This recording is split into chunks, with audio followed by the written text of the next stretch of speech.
Hello friends, मेरे channel पे आपका बहुत बहुत स्वागत है। तो फ्रेंड्स, आज मैंने बहुत ही टेस्टी एंड चटपटी नई तरह की सैंडविच बनाई हैं। ये बहुत जल्दी बन जाती है और खाने में बहुत ही ज़्यादा टेस्टी लगती हैं। अगर आप इस तरह से सैंडविच बनाएंगे तो बच्चों बड़ों सभी को बहुत ही ज़्यादा पसंद आएंगी।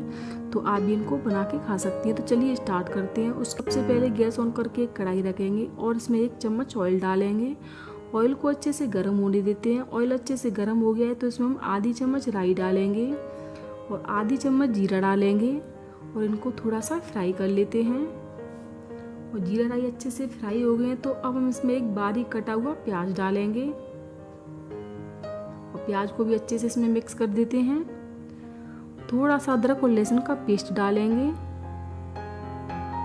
और 1 हरी मिर्च को मैंने इस तरह से बारीक चॉप कर लिया है, ये इसमें डाल देते हैं।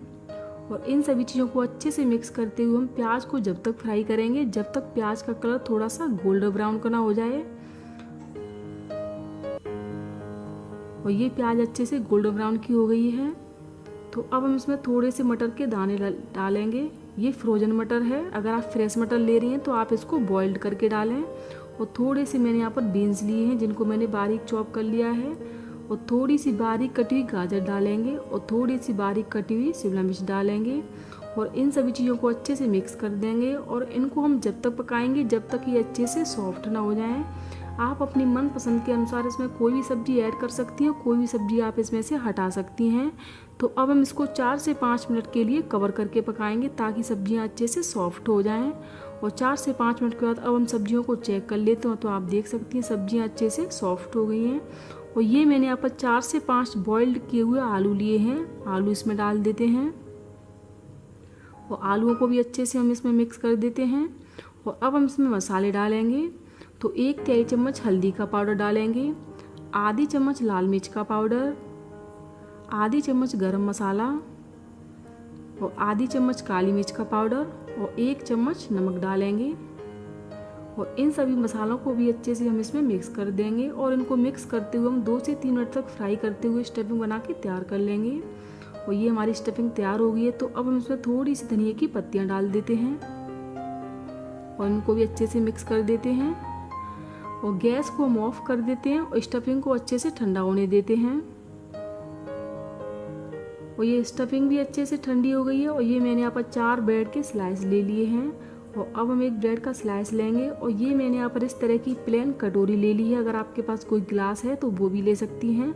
और इस तरह से हम कटोरी को इस पर प्रेस करेंगे और इस तरह से हम इसको कट कर लेंगे। और इनकी किनारियों को हमें फेंकना नहीं है, इसके हम ब्रेड क्रम्स बना के तैयार कर लेंगे। और इसी तरह से हम दूसरा ब्रेड भी कट करेंगे।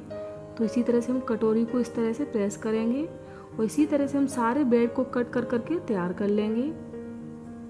और ये मैंने सारे ब्रेडों को कट कर लिया है। तो अब हम 2 ब्रेड के स्लाइस लेंगे और जो हमने स्टफिंग बना के रखी है उस पर हम इस तरह से स्टफिंग डालेंगे और अच्छे से हम इसमें स्टफिंग को फैला देते हैं।